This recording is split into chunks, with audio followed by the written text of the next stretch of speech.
Hi guys, I'm Andrea, and I'm here to help you balance your hormones with basic lifestyle upgrades to lower tox products and whole foods.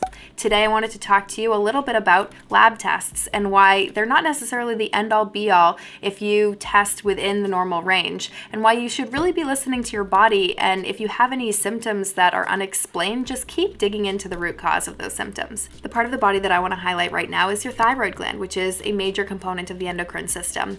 It is the thing that regulates your appetite and your weight and your insulin, and it's often affected by some toxic ingredients in our personal care products. If you are experiencing thyroid issues, you might have symptoms such as hair loss, flaky, brittle nails, brittle hair, cold hands and feet. These are all symptoms that I had when I was 20 years old, and it was the most stressful period of my life. My doctor at the time tested my TSH, or my thyroid stimulating hormone, and it was within the normal range, and that was the end of that. I moved on. I just wanted to dive in here really quickly and explain to you guys why getting your TSH level checked is not necessarily enough. TSH is produced in your brain. It's sent down to your thyroid to help stimulate the production of thyroid hormones, including T3 and T4. Those are the big ones. The problem with TSH is that even though if your brain is producing TSH, then that's a good indication that your thyroid might be producing T3 and T4.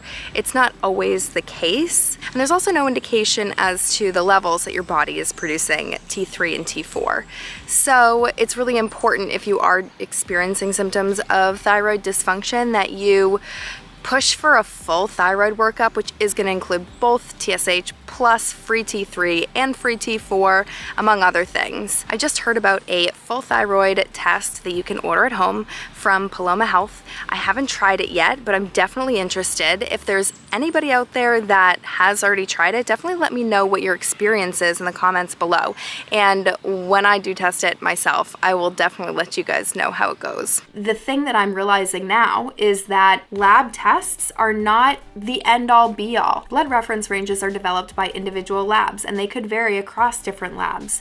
And what the blood reference range is intended to do is to capture the majority of the population. It's really difficult to control for whether an individual is healthy or other lifestyle factors such as age and gender and diet and exercise and all of these things. Reference ranges are regularly updated to make sure that they are including the majority of the population, even possibly gradually sicker population. In reality, as an individual, you might be genetically more sensitive than the average person, and therefore, even though you might express all of the symptoms of a thyroid deficiency, your blood work might actually show you within the normal range. It's important to not ignore those symptoms and to keep seeking answers if you're somebody who is experiencing an issue. Definitely go to a variety of healthcare practitioners. If you're not getting the answers that you're looking for from your primary care doctor, you can go to a functional medical doctor or an integrative doctor or a naturopath. Just keep digging and keep trying to expose the underlying root cause. And if you feel like you might have a sensitive thyroid and you want to take precautions in the meantime, here are a couple things that you can avoid that have been linked to thyroid disruption.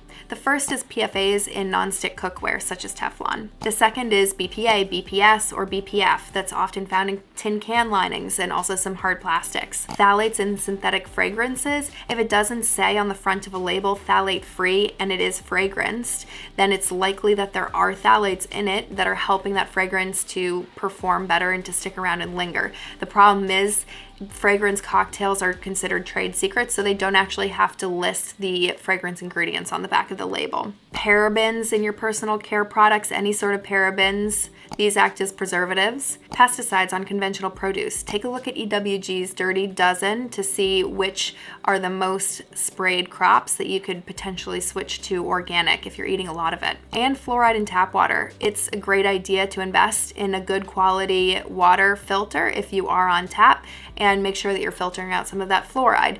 Fluoride is a highly reactive element which sometimes displaces iodine, and that's the reason why it might affect our thyroid.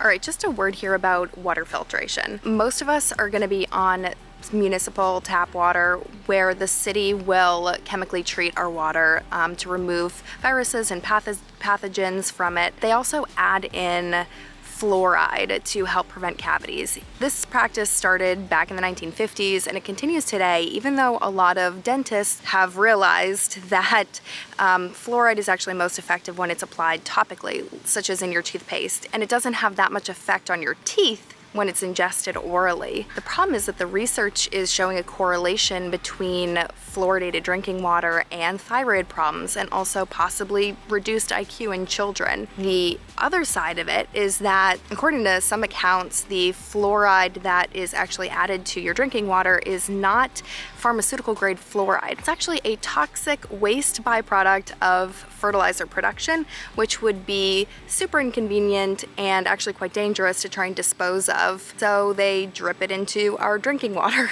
which seems ridiculous to me. Regardless of whether that's true or not, the fact that it's not really achieving what it originally was intended to, plus it is correlated with health consequences, such as affecting your thyroid down the line, is enough for me to want to filter it out of my water. If you have well water, you're not going to have to worry about additional fluoride being added by your city.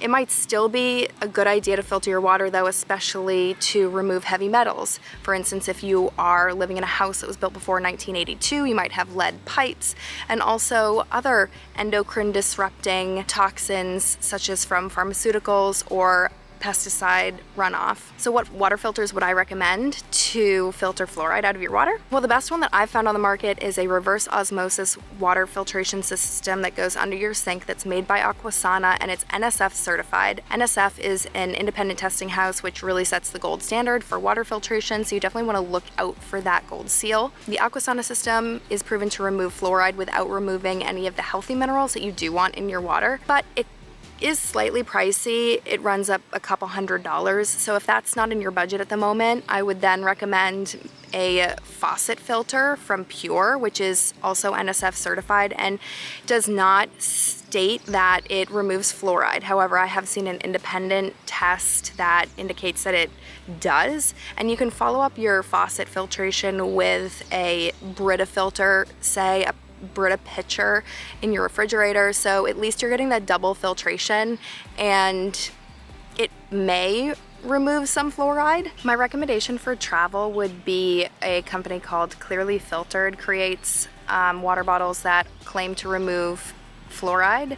They've done their own testing. It's not NSF certified, but it's great if you are on the go. It's slightly expensive, so I wouldn't recommend doing that as your everyday water filter, but I've had good success with it. I could go on the topic of water filtration, so let's wrap up this video. Definitely comment below if you want to learn anything else, or if you do have any more light to shed. If you liked this video, definitely click like and subscribe. That'll help me help more people. And if you are somebody who's struggling with your hormones, we're in this together. I really hope that you don't give up and keep digging for solutions and answers. Take charge of your health and listen to your body and do everything that you can to protect your body and be as healthy as possible. Look forward to chatting with you again soon. Bye. Made by Aquafina, which is made by Aquasana.